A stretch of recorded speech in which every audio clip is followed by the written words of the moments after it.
Hello everyone, welcome to the new session of English with Sudeep. आज का हमारा session grammar based रहेगा और मॉडल वर्ब का ये सेकंड पार्ट है और आज का हमारा टॉपिक है मे एंड माइट। तो चलिए बिना टाइम वेस्ट किए इस टॉपिक को स्टार्ट करते हैं। फर्स्ट हम लोग मे को आज कंक्लूड करते हैं। मे का अगर बेसिक मीनिंग हम समझे तो फर्स्ट रूल क्या कहता है, it is use to express sense of permission. मतलब परमिशन को, सेंस को एक्सप्रेस करने के लिए इसका इस्तेमाल किया जा सकता है। जैसे अगर मुझे कहना है अब तुम जा सकते हो, तो मैंने किसी को परमिशन दिया तो मैं क्या कहूंगा, यू मे गो नाउ।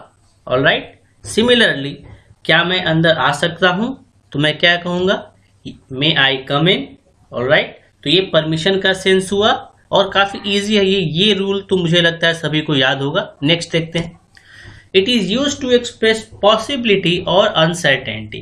किसी अनिश्चितता या संभावना को व्यक्त करने के लिए भी मे का इस्तेमाल होता है। एग्जाम्पल से समझते हैं इसको। अगर मुझे कहना है आज वह देर से आ सकती है, she may come late today. आज वर्षा हो सकती है, it may rain today. Alright. तो ये सारी पॉसिबिलिटी के कैटेगरी में आएंगे। नेक्स्ट देखते हैं। It is use to express optative sentence. Optative sentence को एक्सप्रेस करने के लिए भी इसका इस्तेमाल होता है और ऑप्टेटिव सेंटेंस की कैटेगरी में आता है क्या क्या वर्ड, विश इच्छा, प्रार्थना, ब्लेसिंग्स और कर्स। कर्स मतलब श्राप। तो ये ऑप्टेटिव सेंटेंस का डेफिनेशन हुआ। एग्जाम्पल से समझते हैं इसको। आप लंबे समय तक जिए, किसी ने आशीर्वाद दिया होगा या किसी की इच्छा रही होगी कि आप लंबे समय तक जिए। May you live long. आप देख पा रहे हो नोट ऑफ एक्सक्लामेशन है, तो ऑप्टेटिव सेंटेंस के एंड में भी नोट ऑफ एक्सक्लामेशन होता है, just like the exclamatory sentence. Next, if principal clause is in present tense and subordinate clause starts with that, so that, in order that and it expresses purpose, then subordinate clause will contain may। अब बहुत ही लेंदी लग रहा है आप लोगों को ये rule, तो आप ऐसे समझो, अगर सेंटेंस का दो पार्ट हो और उसका एक पार्ट प्रेजेंट टेंस हो। ऑलराइट। आई होप आप प्रेजेंट टेंस को आइडेंटिफाई कर सकते हो। अगर उसका एक पार्ट प्रेजेंट टेंस में है और सेंटेंस के दूसरे वाले हिस्से में अगर आपको दिखता है that, so that, in order that. Alright. और उस सेंटेंस से क्या पता चल रहा हो, पर्पस, उद्देश्य का पता अगर चल रहा हो उस सेंटेंस से, तो सेंटेंस में हम किसका इस्तेमाल करेंगे, मे का इस्तेमाल करेंगे। एग्जाम्पल से समझते हैं। मैं कड़ी मेहनत करता हूं ताकि मैं सफल हो सकूं।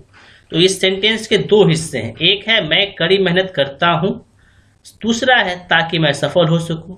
तो कड़ी मेहनत करने का ये उद्देश्य है कि नहीं आपका, कि आप सफल हो? बिल्कुल है। तो ऐसे सेंटेंस में आप मे का इस्तेमाल करोगे। कैसे करोगे जरा देखते हैं। I work hard so that, या in order that I may succeed. तो मैंने किसका इस्तेमाल किया, मे का इस्तेमाल किया, जो कि पर्पस को बता रहा था। नाउ फिफ्थ रूल कहता है, it is used to express uncertainty और सरप्राइज। अगर कोई आश्चर्यजनक चीज को एक्सप्रेस करना हो तब भी हम कभी कभी मे का इस्तेमाल करते हैं। जैसे वह कितनी उम्र की हो सकती है। कभी कभी हम लोग देखते हैं कि कोई छोटी बच्ची जो है अपने उम्र से ज्यादा टैलेंटेड होती है और कुछ करतब दिखा रही होती है, या उसकी बुद्धि से हम लोग बहुत इन्फ्लुएंस हो जाते हैं, तो हम लोग आश्चर्य से सवाल पूछते हैं वह कितनी उम्र की होगी, उसकी उम्र कितनी हो रही होगी। क्या कहेंगे हम लोग, how old she may be. Alright. तो ये आपके सरप्राइज फैक्टर को बताएगा। नाउ नेक्स्ट देखते हैं हम लोग माइट। फर्स्ट एंड फॉरमोस्ट इसका रूल क्या है, it is use to express past form of may. May का इस्तेमाल जहां जहां पर हम लोग करते हैं उस सेंस में अगर पास्ट को मुझे बताना हो तो मैं माइट का इस्तेमाल करूंगा। He said that I might go then. आप देख पा रहे हो सेंटेंस में मैंने माइट का इस्तेमाल किया है। क्यों? क्योंकि यहां पर सेड है, पास्ट था। ही ब्लेस्ड, यहां भी पास्ट है, देयरफॉर यहां पे मैंने माइट का इस्तेमाल किया है। काफी सिंपल है ये। Now it is used to express less possibility. आप याद करो पॉसिबिलिटी के लिए मैंने मे का इस्तेमाल ही बताया है, लेकिन यहाँ पे सिर्फ पॉसिबिलिटी नहीं, अगर किसी काम की होने की पॉसिबिलिटी बिल्कुल कम है, फिल इन द ब्लैंक्स में आप मे लिखो या माइट लिखो दोनों करेक्ट है, लेकिन अगर आप जिससे ओरली बात कर रहे हो और अगर आपको लेस पॉसिबिलिटी बतानी है तो आप मे और माइट में माइट का इस्तेमाल करोगे लेस पॉसिबिलिटी के लिए। जैसे इट माइट रेन टुडे, आज बारिश हो सकती है, बहुत कम पॉसिबिलिटी, आपको लग रहा है आकाश में बादल नहीं के बराबर है, तो आप मे के स्थान पर माइट का यूज करोगे। Her husband might come home today, alright, आज उसका पति आ सकता है, पॉसिबिलिटी कम लग रही होगी, इसीलिए किसी ने ये स्टेटमेंट को कहा होगा।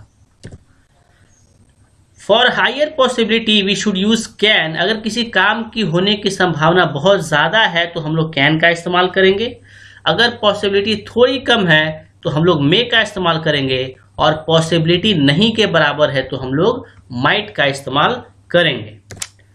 इस एग्जाम्पल से समझते हैं हम लोग, India fill in the blanks win the match, अगर इस स्टेटमेंट में फिल करना हो तो ग्रामेटिकली रूप से तीनों करेक्ट होंगे, India may win the match correct है, might win the match correct है, and can win the match भी करेक्ट है, लेकिन सेंस वाइज बिल्कुल अलग है। अगर मैंने यहाँ पे कैन का इस्तेमाल किया तो मैं 100% श्योर हूं कि इंडिया मैच जीतेगा ही जीतेगा। अगर मैंने मे का सेंस यूज किया तो मुझे कुछ डाउट है, और अगर माइट का मैंने यूज किया तो मैं बिल्कुल इमोशनल होकर बिल्कुल 10% चांसेस है, फिर भी मैं कह रहा हूं। समझ पा रहे हो आप? नेक्स्ट देखते हैं। It is use to express polite request और परमिशन, तो पोलाइट रिक्वेस्ट और परमिशन के लिए हम लोगों ने मे का इस्तेमाल किया था, ऑलराइट, लेकिन परमिशन के लिए हम लोगों ने किया था, लेकिन यहां पर माइट का इस्तेमाल भी किया जा सकता है। For example, you might enter the class, आप कक्षा में प्रवेश कर सकते हैं। तो यहां पर अगर फिल इन द ब्लैंक्स के पार्ट से देखा जाए तो मे भी करेक्ट था और कैन भी करेक्ट था, लेकिन माइट का भी इस्तेमाल होता है जब पोलाइट परमिशन हो या पोलाइट रिक्वेस्ट हो, है ना, किसी से विनम्र अनुरोध करना, तो आप माइट का इस्तेमाल भी कर सकते हैं। आप नोट देखो यहाँ पे, कुड और might show higher politeness and hesitation then can और मे। देख पा रहे हो आप, कुड और माइट का इस्तेमाल जब हम करते हैं किसी सेंटेंस में रिक्वेस्ट के लिए और परमिशन के लिए, तो वो ज्यादा विनम्र हो जाता है, ठीक है। तो आप आज के बाद से आप अगर आदत बना लो कि आप जितनी जगह पर मे का इस्तेमाल करते हो वहां पर माइट या कुड का इस्तेमाल करो तो बहुत बेहतर रहेगा, आपको याद भी रह जाएगा ये रूल। नेक्स्ट देखते हैं। It is use to express suppositional sentence, कोई काल्पनिक सेंटेंस को अगर हमें बताना है उसके लिए भी हम इसका इस्तेमाल कर सकते हैं माइट का।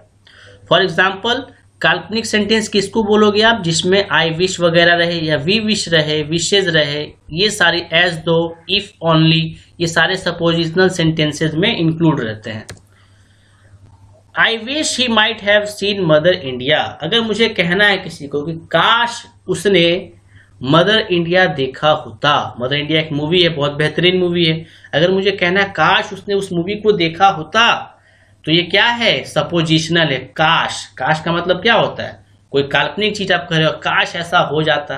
तो इस टाइप के सेंटेंस में आप देख पा रहे हो मैंने किसका इस्तेमाल किया है, माइट का, क्योंकि ये क्या बताता है, सपोजिशनल चीजों को भी बताता है। तो thank you guys, may and might के सेशन में हम लोग आज इतना ही रखते हैं। आई होप वीडियो आपको पसंद आ रहा होगा। अगर पसंद आता है तो आप अपना सपोर्ट जरूर शो करो, वीडियो को लाइक करो, ज्यादा से ज्यादा ग्रुप में शेयर करो, और सब्सक्राइब बिल्कुल करो, आप करो, और अपने फ्रेंड्स को भी कहो वो सब्सक्राइब करें चैनल को। Thank you so much.